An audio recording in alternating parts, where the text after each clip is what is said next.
Who am I? I'm a software engineer, software coach, public speaker. I specialise in making code easier for everyone.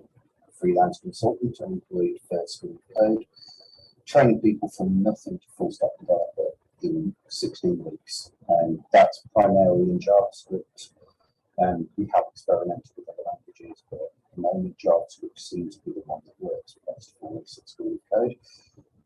We have this year gone national for the first time, and we are in the process of recruiting for our next national boot camp.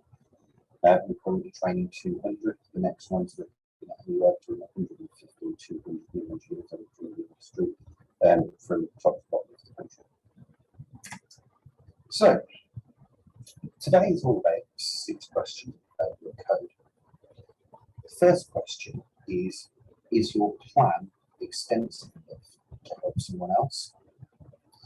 The next question is your code abstracted enough to minimize load? The next is your code encapsulated enough to be clear? Is your code tested enough to allow you to be confident? Is your code documented enough to help? And is your code clear enough that a non-developer can understand? Just notice a couple of people saying that goes going to see what I can change those settings.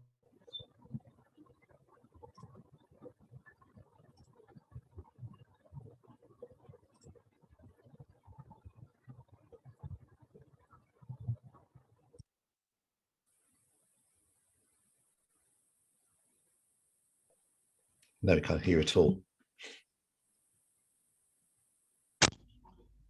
Right, how about now? That sounds better, I think. Sounds better for me. Chat, how are we doing? Simon says no nice. Problem. Cool. Not a problem at all. So no underwater sounds. Yeah, you're right, Kat. Yeah, I think it picked up on the wrong mic. I've been using my work machine all day and swapped over to this one about 5 minutes before jumping in. Yeah, that sounds a lot better. Cool. Excellent. Okay, so yeah, 6 questions about your code, but today it's about clean, concise, collaborative code. So I want to start with 3 other questions. Feel free to drop this in chat or to interact directly. What does clean mean to you?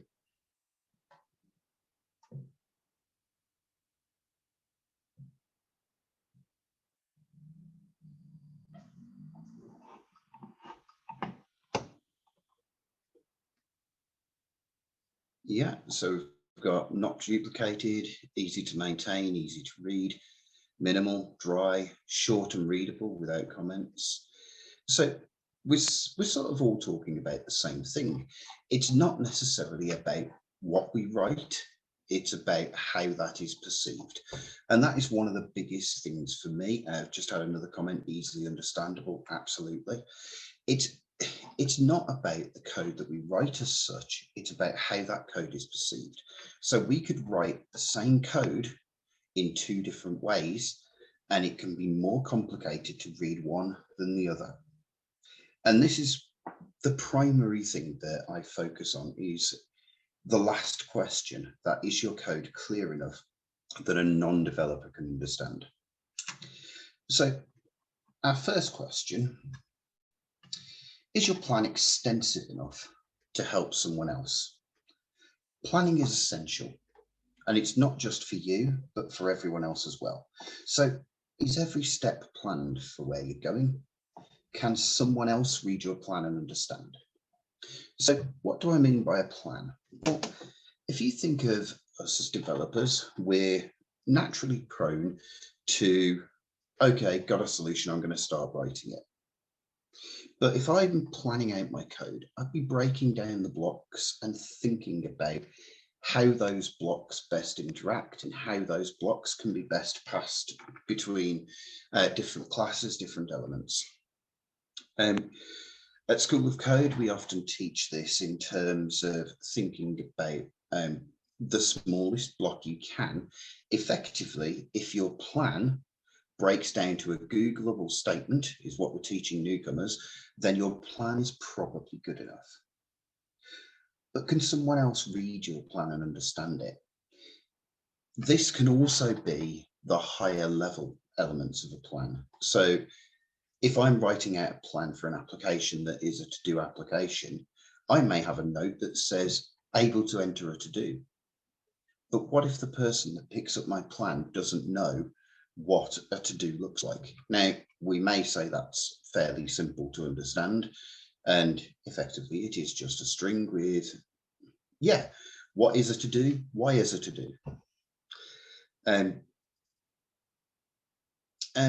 I think it's important to think about plans as small blocks that can help other people to understand where you're going. And that plays into the end goal of, is your code something that somebody else can pick up? So here's an example plan.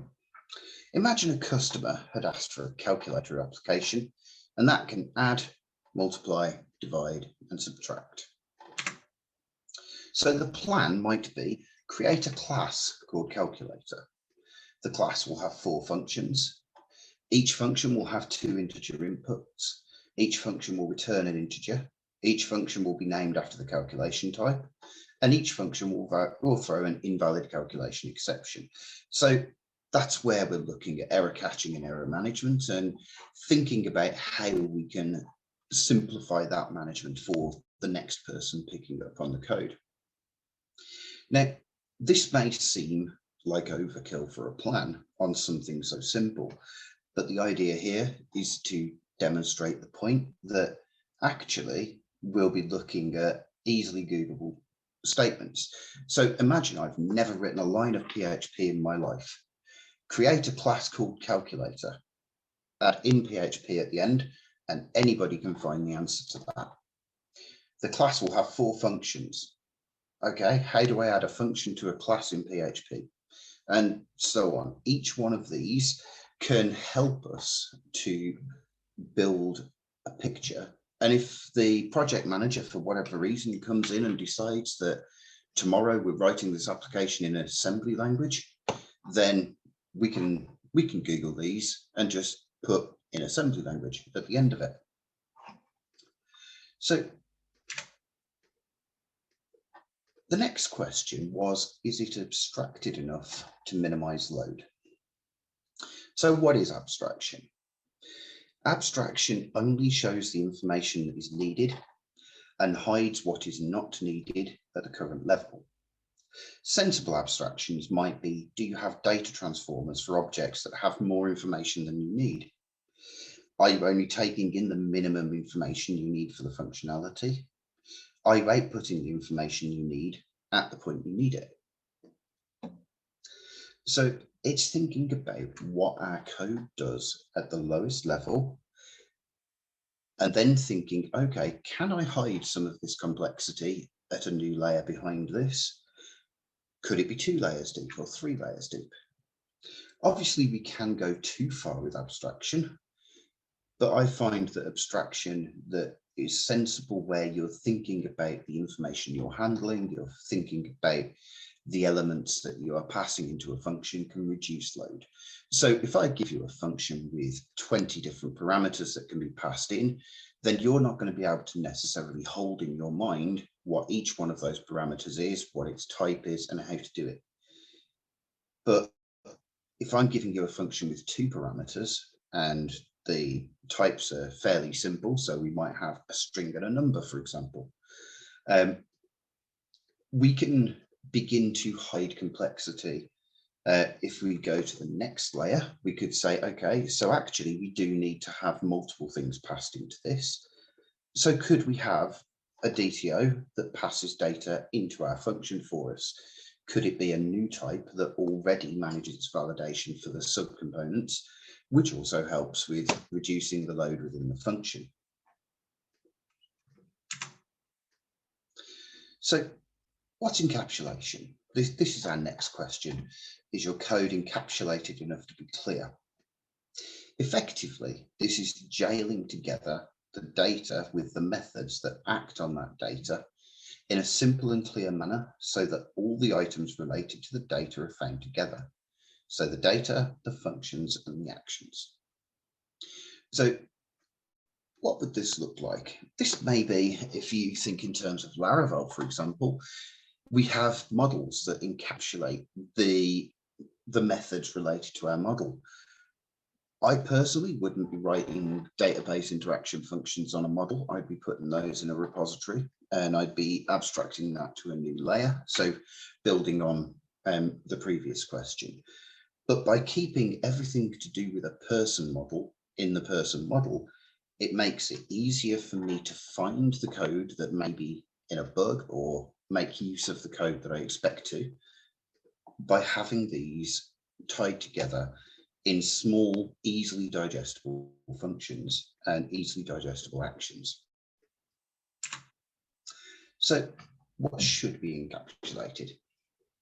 All data that you need should be in a single class. All the methods should be in that class. All related classes should be easily identifiable.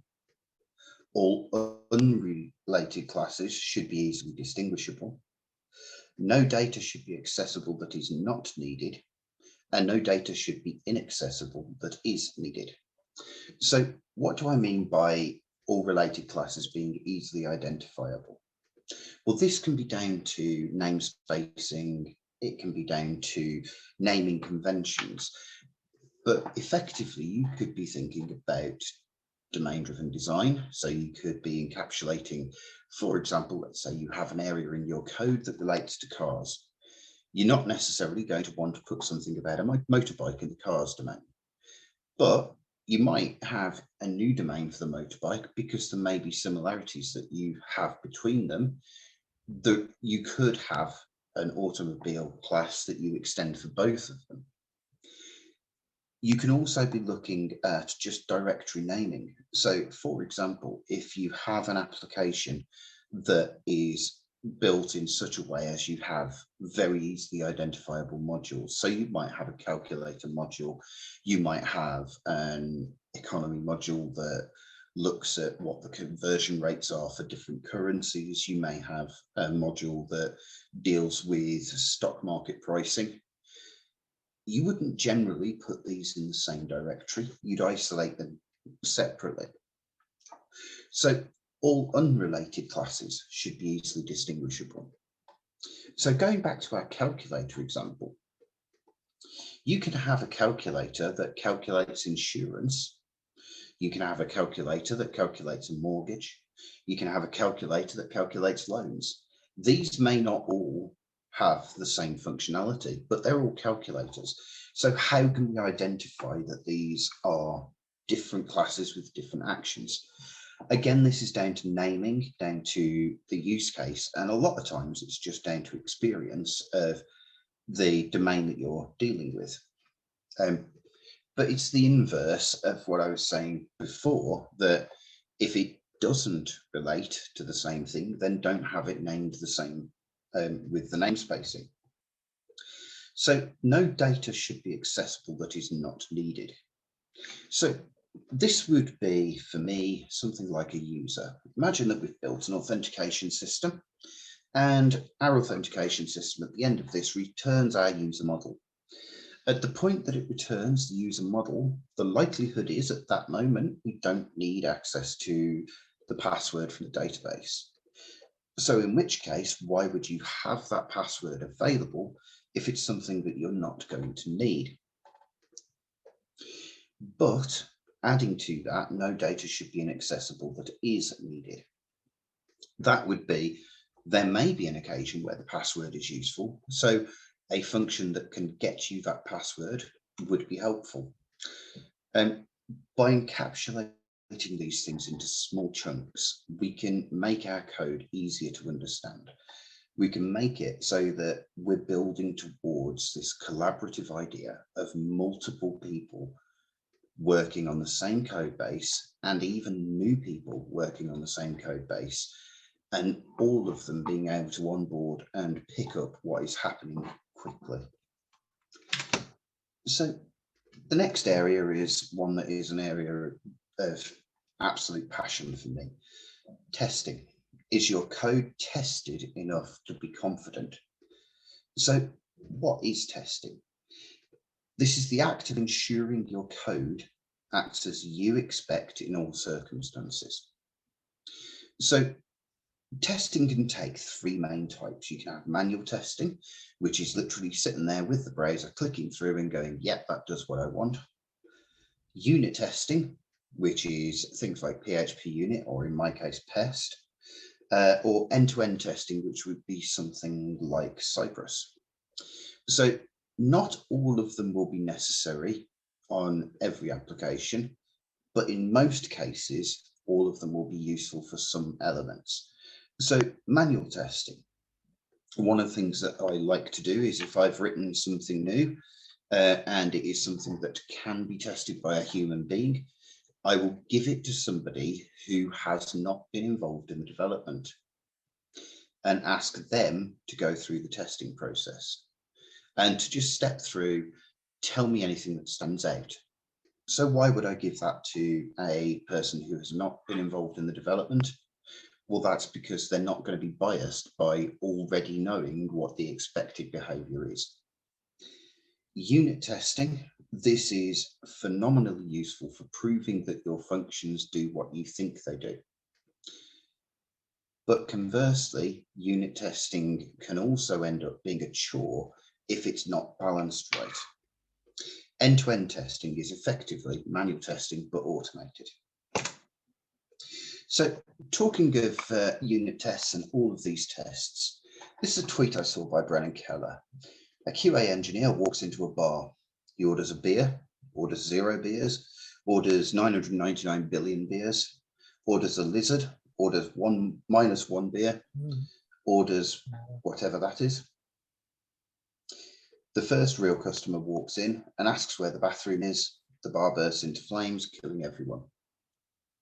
So the concept here that he's talking about, for me, it's looking at how we can, as an engineer, we can cover all of the outlying cases of a small function, but we can actually miss the point. So in this case, the point of a bar is not just to order something, but also to have an interaction with staff around you. In this case, the staff weren't programmed for that.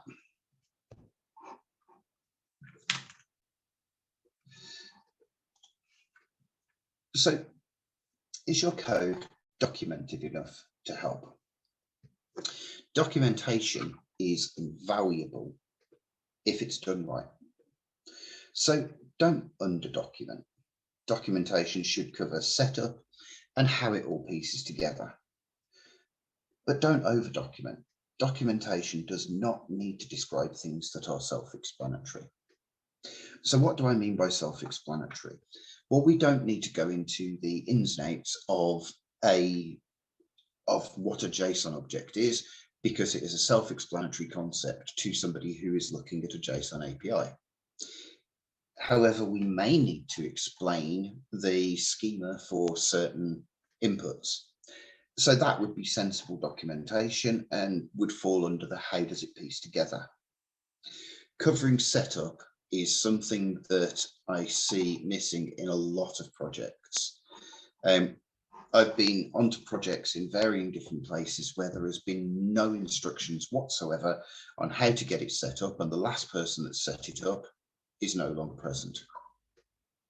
And by being in that situation, it's created problems for me where I've lost 2, 3, 4, 5 days trying to build the setup process. But I've also been in places where the documentation is so long and so overwhelming that you kind of feel like going, oh, I'll just chuck this in the bin because it's going to take me 10 days to read it. I'd rather just have the headache. So the final question that this asks of us is your code clear enough that a non-developer can understand it? So why a non-developer? If a non-developer can understand what is happening, even if they don't understand how it is happening, then a developer can follow easily the code.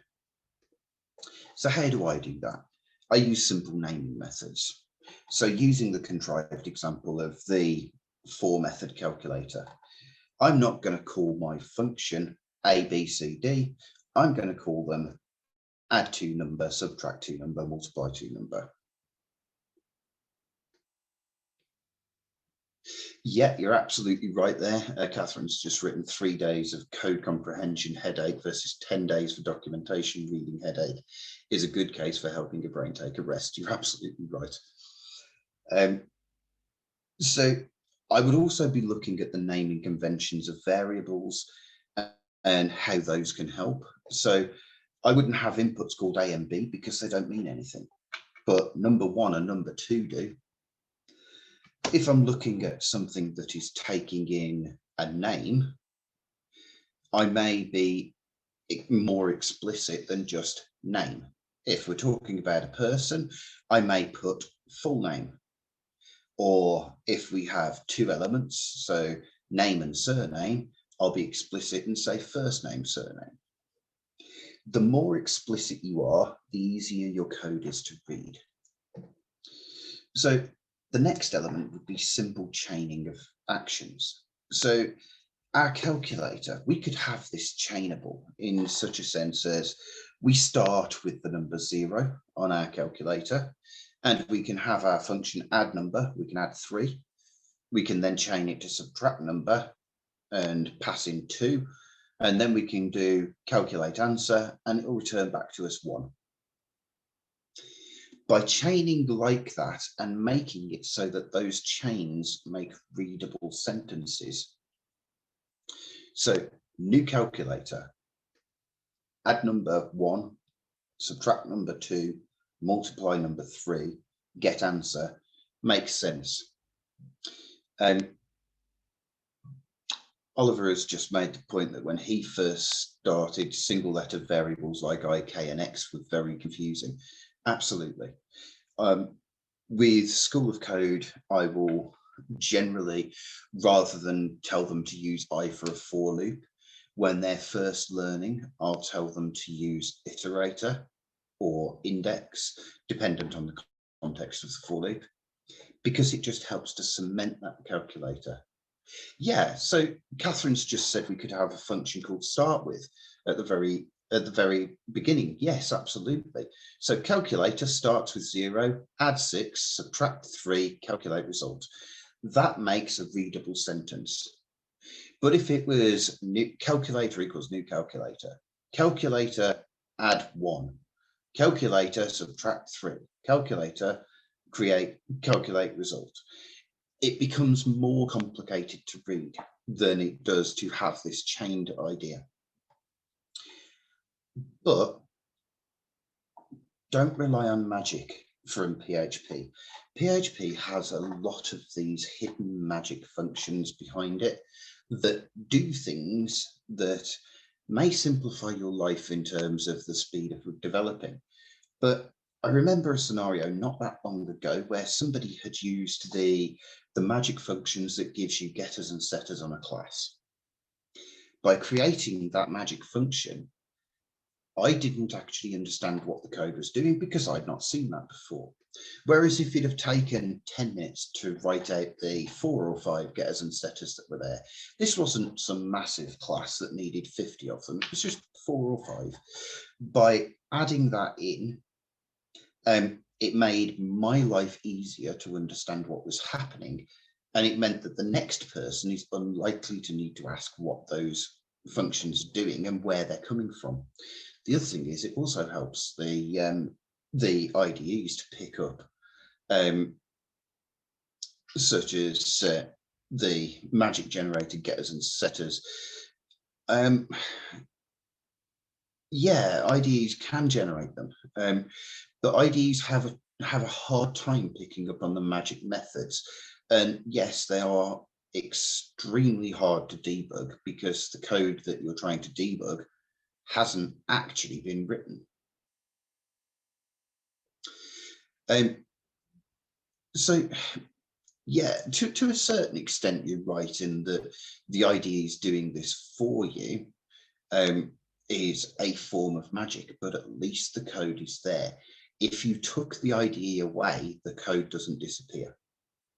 And yes, Laravel has lots of magic behind it, but you can find the documentation for all of this in Laravel. Laravel doesn't create magic functions that don't appear in code. So it is an area that is quite controversial to talk about the magic functions in PHP, because some of them can be phenomenally useful. Some of the functions that knock around in JavaScript can be just as useful. But I find that if I think of somebody who hasn't worked on a code base and doesn't happen to know that particular piece of magic that you've used, then they're going to have a harder time picking up on what's happening. Yeah, every powerful tool can cause more harm than good if it's misused. Absolutely. So at this point, I was going to put this into action, take something that was badly written and make it more clean, concise and collaborative. I would love to do that, but unfortunately, the Docker image that I was using that worked up until yesterday is broken today. So I'm not going to be able to directly demonstrate this. So I'm going to skip to the last slide, but then I'm going to open it up for as much talking about this as we want. The whole area is one of those where it's opinionated to the nth degree. We could have disagreements on what the best solution is to something for the rest of the night, but it's great to talk about these things in the right context. So one final thing for me is the bus factor. If you were hit by a bus tomorrow, could somebody else pick up on your work? If the answer is no, then you probably need to look at the work and what is missing to make that possible. I've been in the scenario where people have disappeared from a company overnight, and this isn't through dying, passing away. I mean, Davin's just said winning the lottery. If I won 10 million quid tomorrow, I'm pretty unlikely to go to work the next day. To be fair, the next day is Saturday, so I wouldn't be in work Monday. But at that point, I'm going to stop the share and I'm going to open this up to just a completely open discussion around the whole idea of how can we make code clean, concise, collaborative.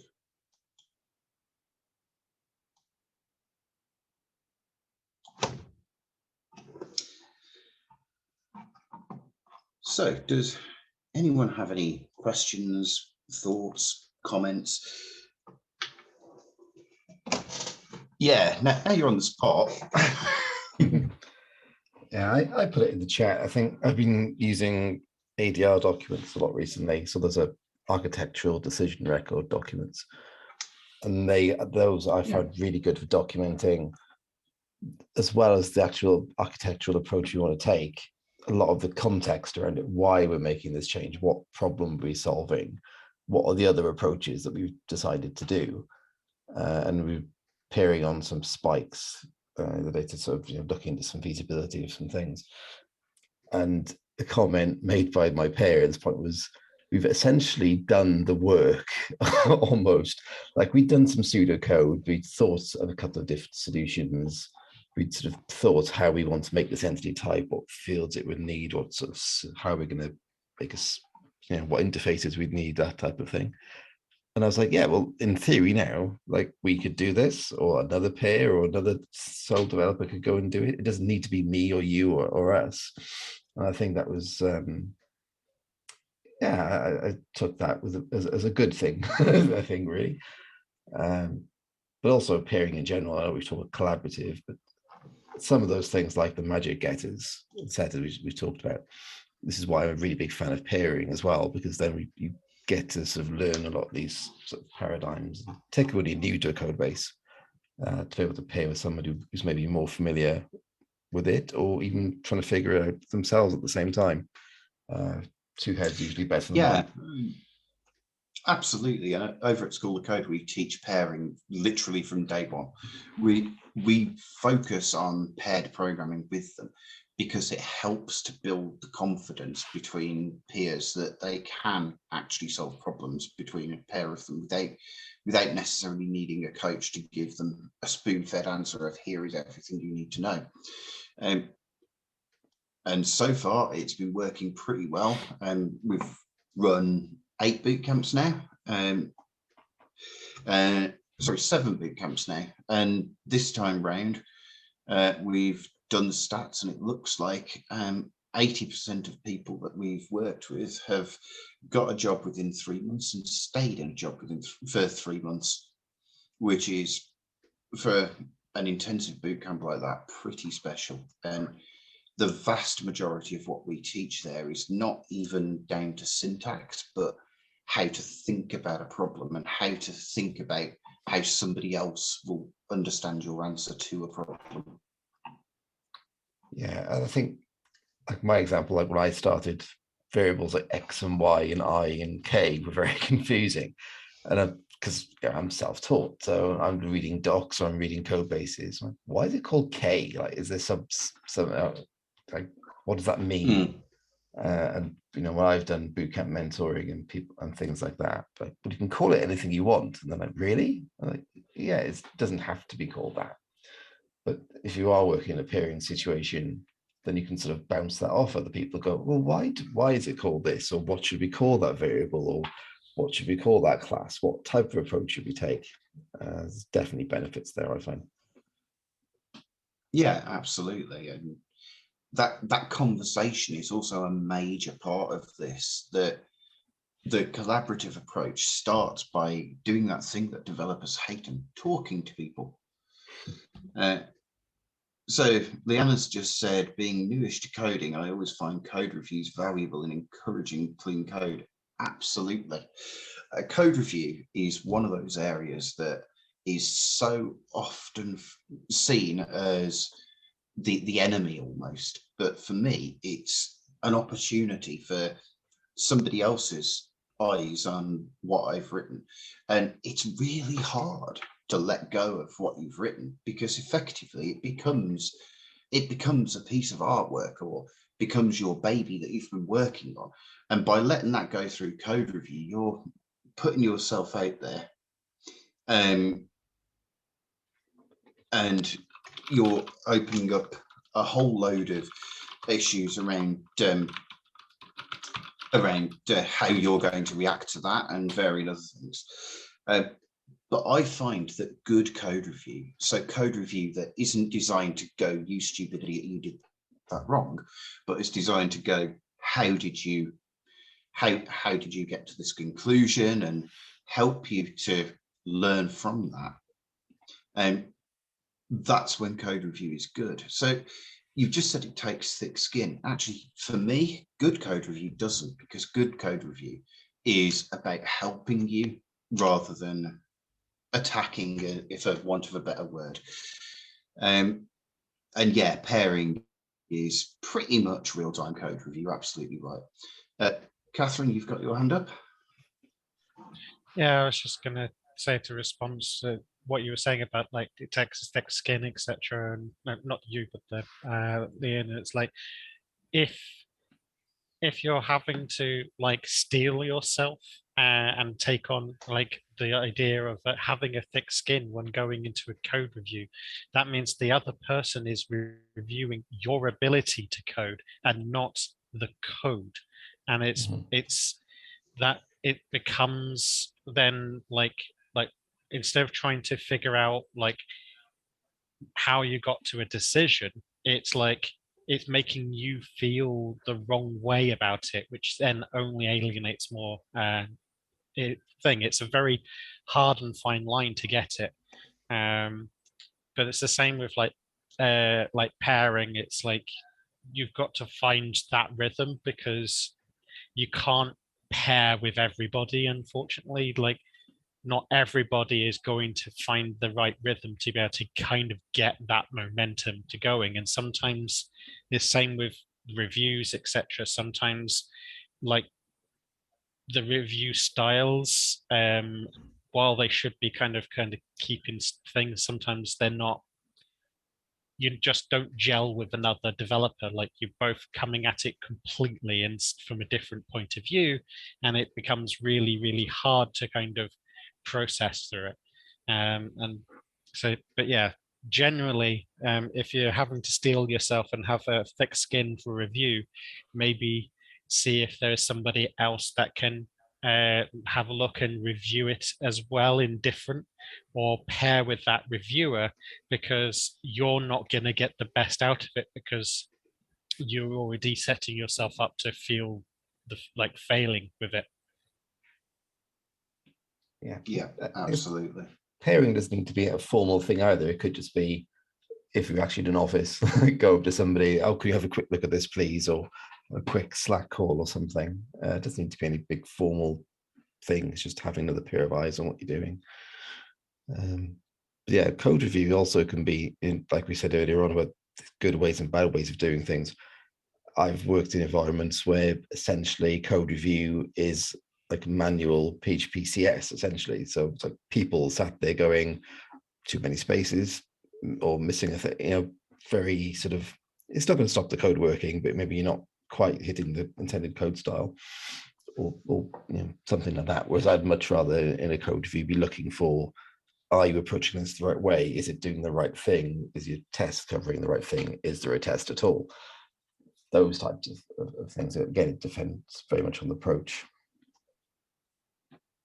Yeah, any of those things that can be automated should be automated, like code style checks and Great. Yeah. testing and stuff should be automated, because then it doesn't matter. Like most people can get angry at a robot and then go, damn, that's my own fault. Whereas if you're picking the same fault up as a human, then you become the target of, this person has told me I've done wrong, and it's a totally weird mindset for everybody. But yeah.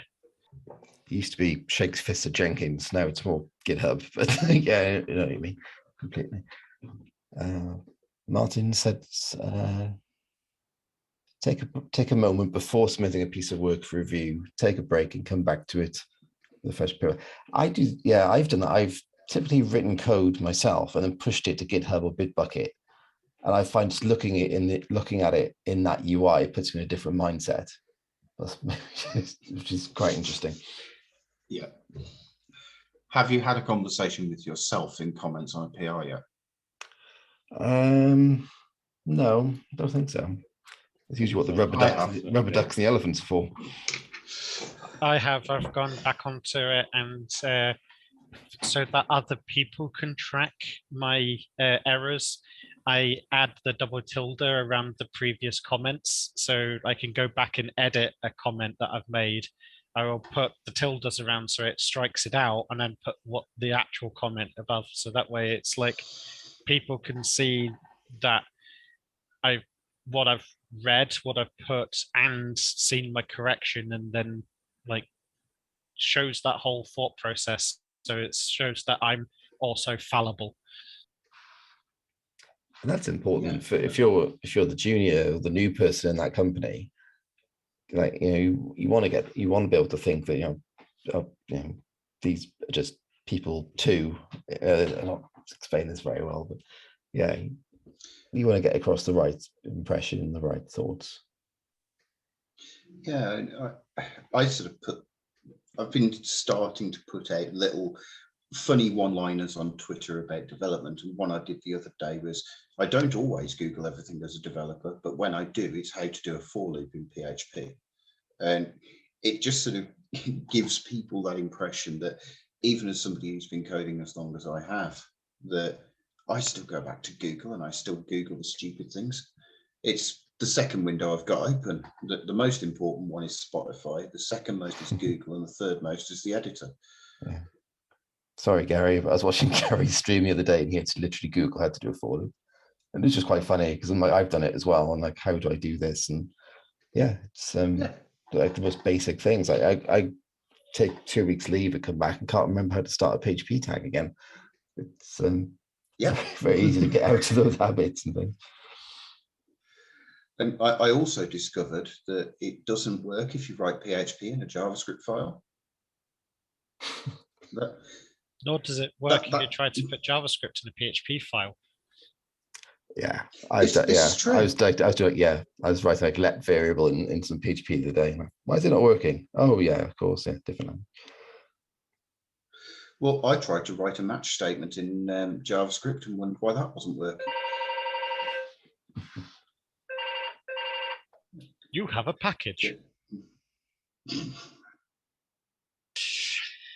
So yeah, talking the clean code and practices, etc. Like some naming functions for intent is kind of important, even if even if that intent beats consistency.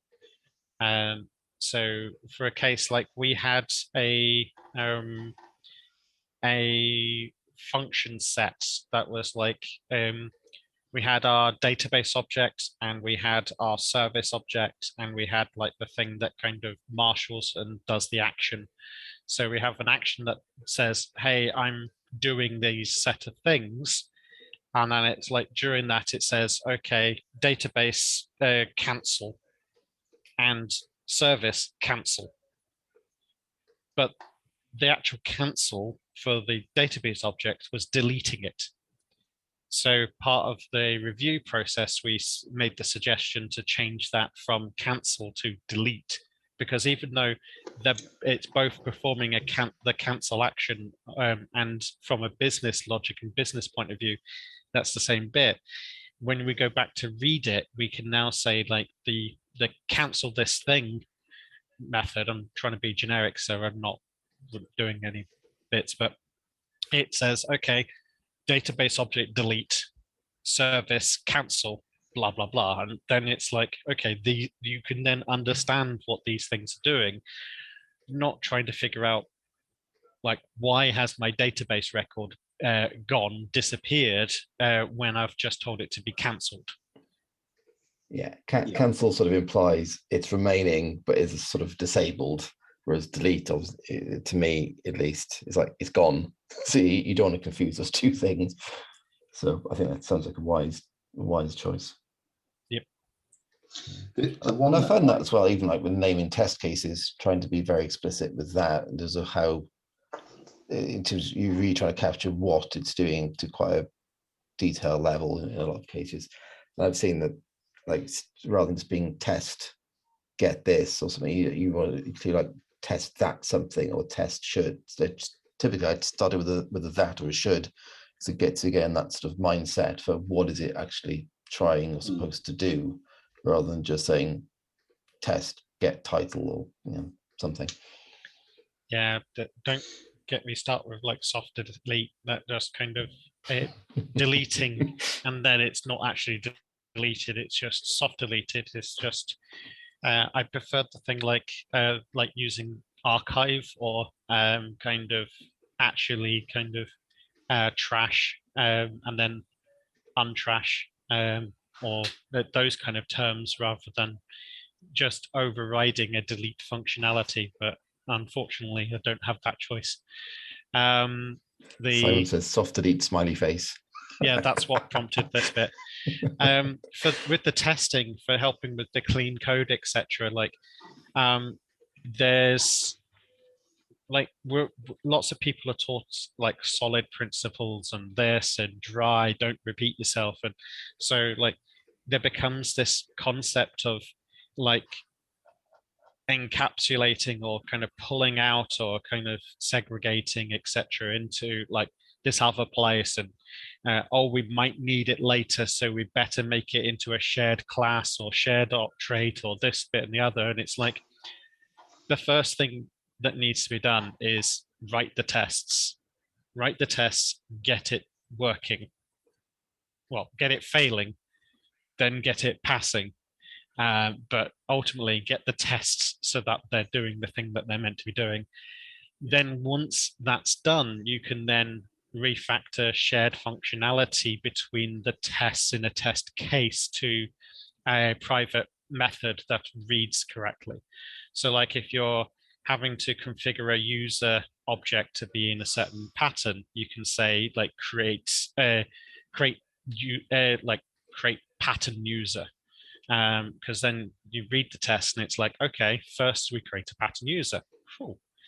Then it's like, okay, now set up service for blah blah blah as another method. So that way, when you're reading the test, you're not having to read through all of the this create mock, this mock expects this once, blah blah blah. You can just read exactly what the test is intending to do, which then when it comes to reviewing, etc., the other person who's coming to review it can read the test, understand what it's doing without having to go into the nitty gritty of the other functions until they get down to the other bit.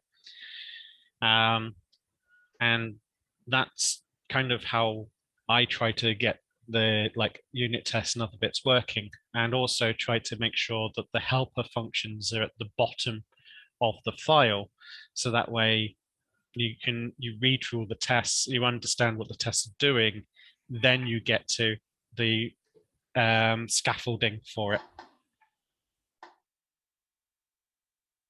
Yeah, you're absolutely right. And I think I actually gave this talk here. I have a talk that I was doing a year or so back that was on testing in the real world.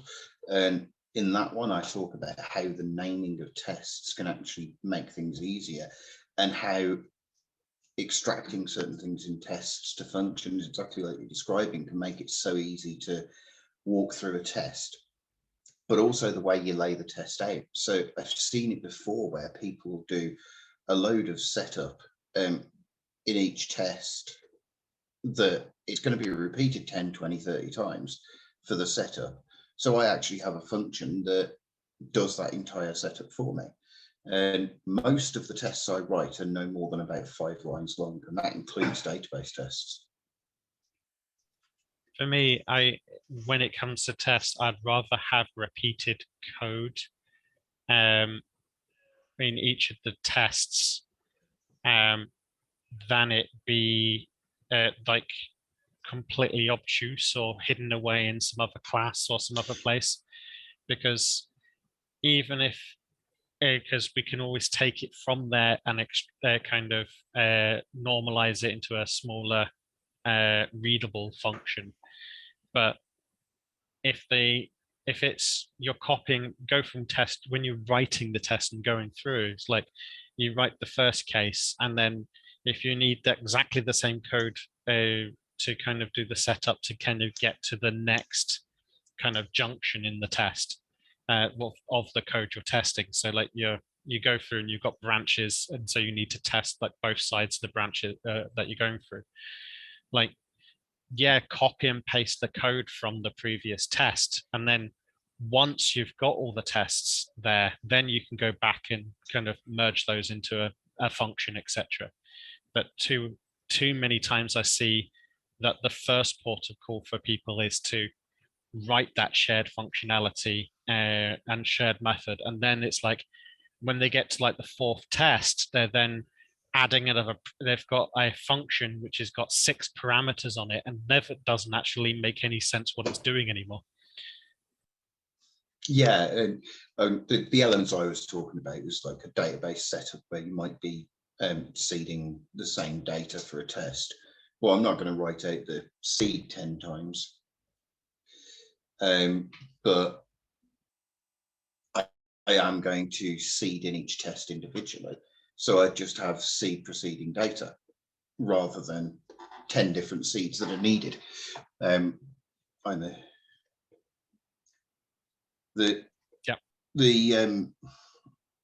The principles that I worked to were taught to me by my last employer, and a lot of what I learned there has given me the ability to go in a whole different direction with the way that I code, and literally change my mind partway through something, but know that by doing TDD,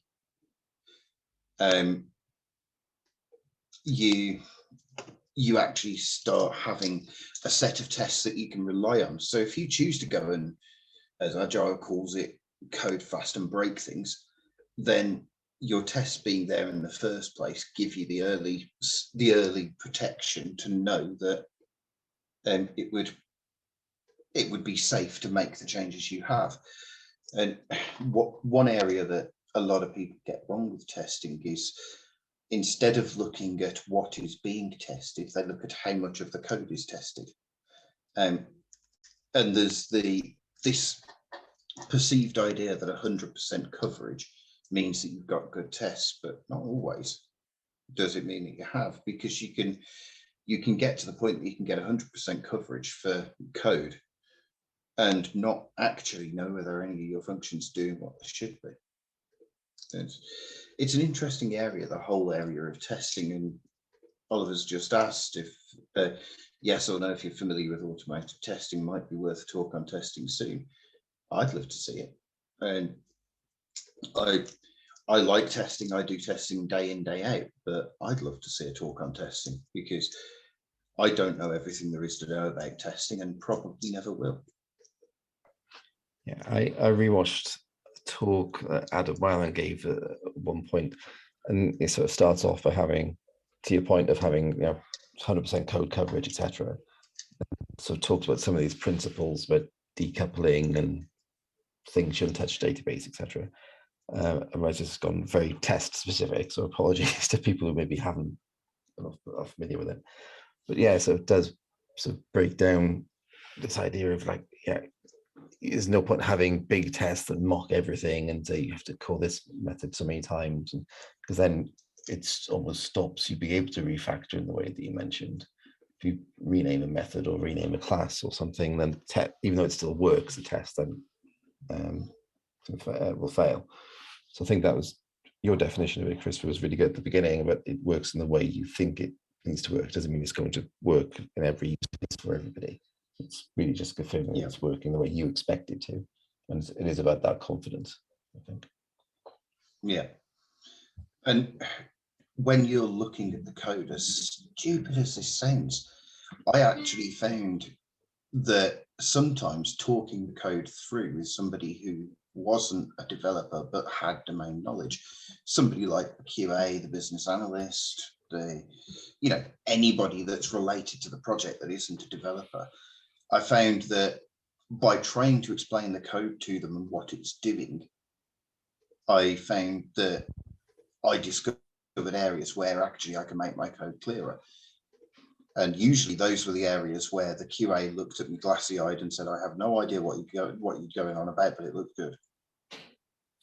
We had a situation that we were working on something, and it was myself, and then somebody was pairing with me, and then we were having a discussion with the project manager who was involved in the other conversation, early conversation. So it turned essentially from a pair into a bit of a mob. So there's the other developer, myself, and the PM. And it was actually quite good then, because it helps that he's the RPM in this case is quite technical, which helps, I guess, maybe not in this exact situation, but also for him, what do you think we should call it in terms of this variable or something? It was just, and I was having this discussion with my freelance clients recently. It's like, so what would you call that thing from a business perspective?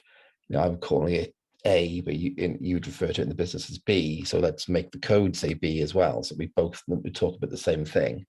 There's nothing worse in well, I'm sure there are, but it's not ideal if a client refers to something as a customer, but the website will call it a user, and the app has got different language around the sort of objects and things, which I think comes under domain-driven design, but I'm not sure about that either.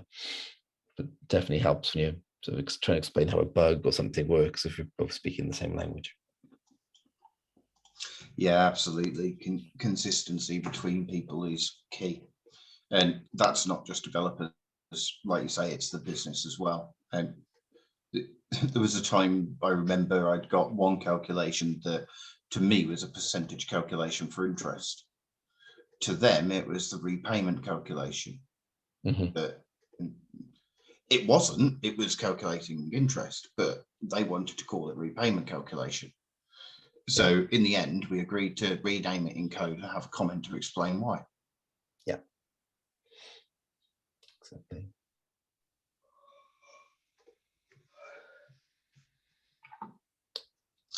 Okay. So any more for any more?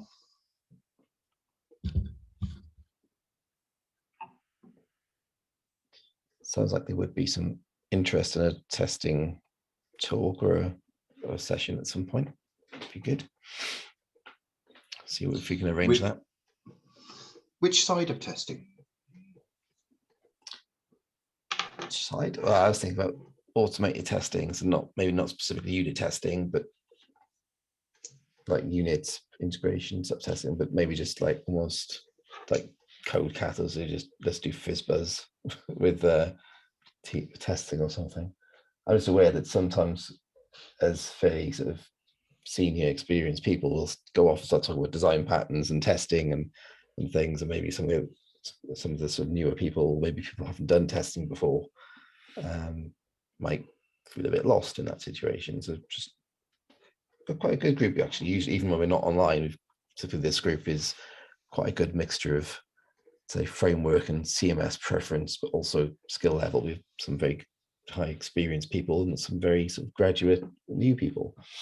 So just to a testing as a general topic, even if people maybe haven't done it before, it would be good to sort of see and explain that a bit more maybe.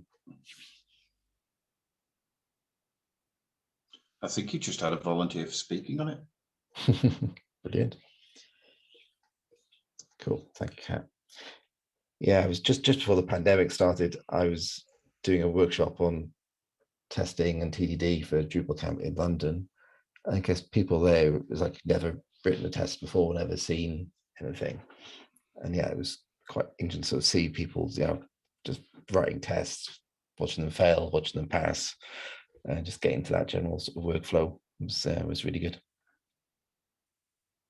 Yeah, we've not long actually covered TDD with School of Code, and the guy that was doing that, he's primarily JavaScript. I'm not sure if he knows PHP at all, but the way that he covered it was he looked at it from a Scrabble game as the example to use with them, because you can start off by just giving them a dictionary of the scores that each letter can get.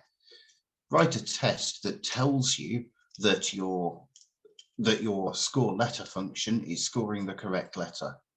Okay, that's a nice, easy test to write. I think we can do that. And they wrote that one. And then he added that function to the file and said, right, so Scrabble doesn't work in letters, it works in words. How can we make a test that will check that a word is scored correctly? And some people threw out some ideas, and then we got down to the end result was going to be using the JavaScript equivalent of a data provider. And then he said, okay, how do we handle special scores where it fits over a triple letter or a double letter or a triple word or double word? And what about if we had this? And what about if we had that? And over the space of a morning, he showed them that by using test-driven development, every single one of them that had never seen a test in their life went from not knowing how to write tests to not only writing tests, but writing the software that went with it because the test wrote it for them. Yeah, so I saw someone give a talk once, and they started saying, like, who tests their code? And some people put their hand up. And he said, well, no, what I think what you're all thinking about is automated testing. But he said, when people test their code, like everyone tests it, whether they mean they're going to load it up in a browser and press refresh. It doesn't need to be automated, but it's just moving that test, rather than having a file with lots of console logs and var dumps or whatever, into a different format. And as I said, I was explaining to someone the other day that if you write them in that way, they'll run every time someone runs a test, or every push if you're setting up in CI. It doesn't need that person to go in and manually refresh the page every time to test it. So there's definitely some benefits there. So that sounds like a really good example.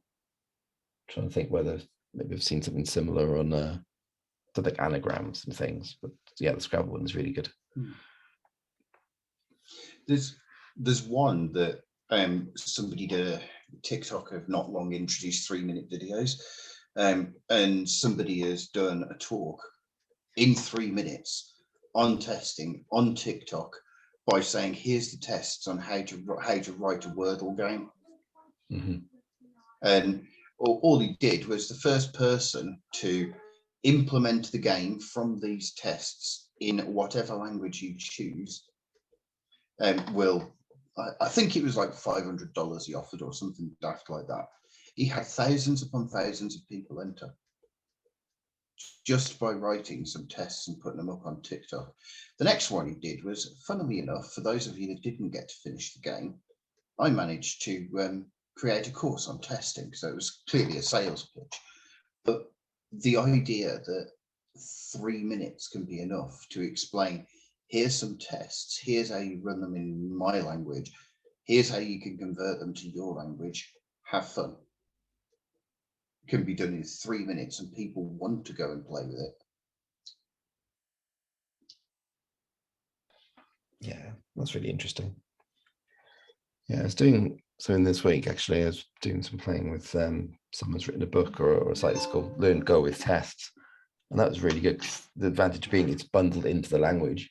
You don't need to install some PHP unit or PES in order to do it. So it's one less sort of blocker. You don't have to explain composer and PES and everything. But there we go. Yeah, let's plan something in. So I know we've done some code kata sessions before as well. They were quite popular. So maybe we'll do some of that as well at some point. The crazy thing is that a good while ago there was a thing called PHP Test Fest, and that was going in and as a group and as a mob actually writing tests for PHP core. Yeah. And then they got like put in etc. after being reviewed, etc. So a lot of the PHP code, like the PHP's core code, like it works, but there's not tests for every permutation always. Like so that's like trying to get kind of, for like when we were talking about coverage earlier and everything, and for those people that are not au fait with tests, is like a coverage is a metric used by some people to kind of depict whether their tests that they've got is good. And coverage is like, okay, if the function is made up of 10 lines, then test should cover all of those 10 lines. And if it doesn't, then it's not, you haven't got good enough tests.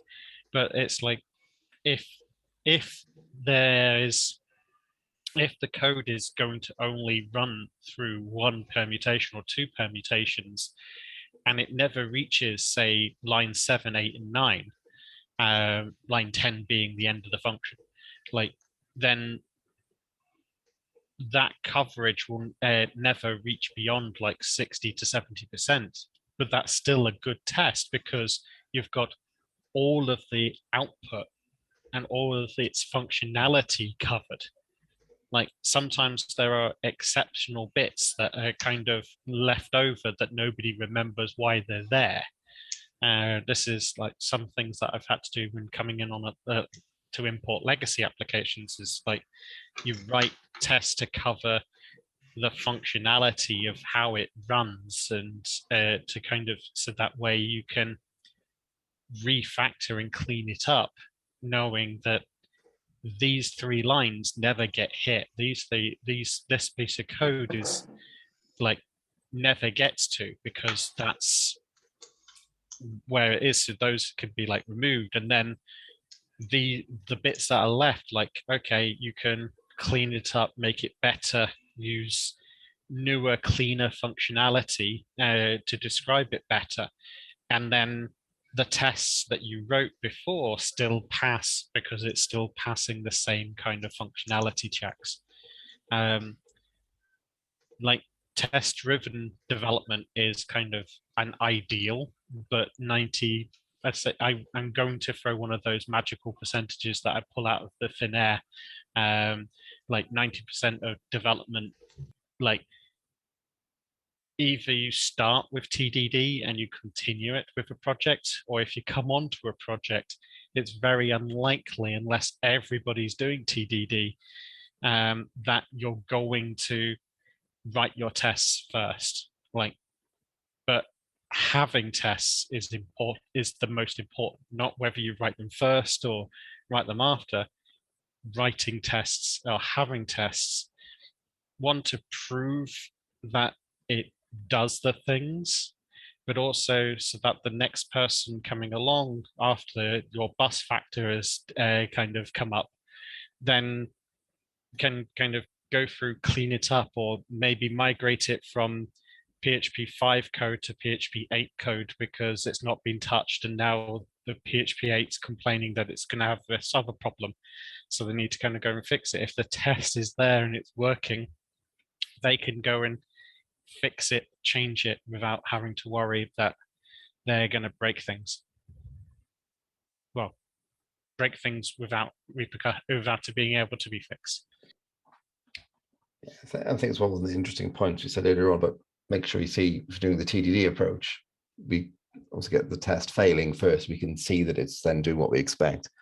I guess if we're going to take the other way around, it's not just assuming it's green, so therefore it's passing, so it may just be passing by default. I think I always want to try and see it failing, even if that means once I've written a test, going back again, toggling that Boolean or taking out that key or something again afterwards, just to check it is doing what I think it is doing.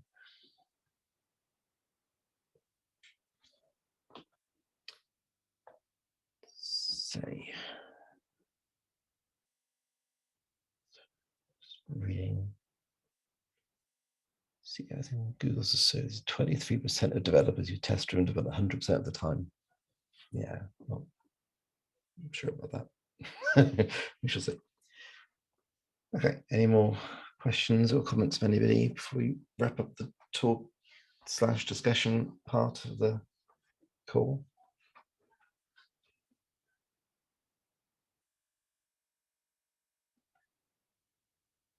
I'm not seeing anything more in chat, not hearing anything, so I'll take that as a no. Thank you, Christopher, for another talk. It was very interesting talk. Thanks, Kat, Martin, Leanne, everybody in chat as well. For that discussion, that was really useful.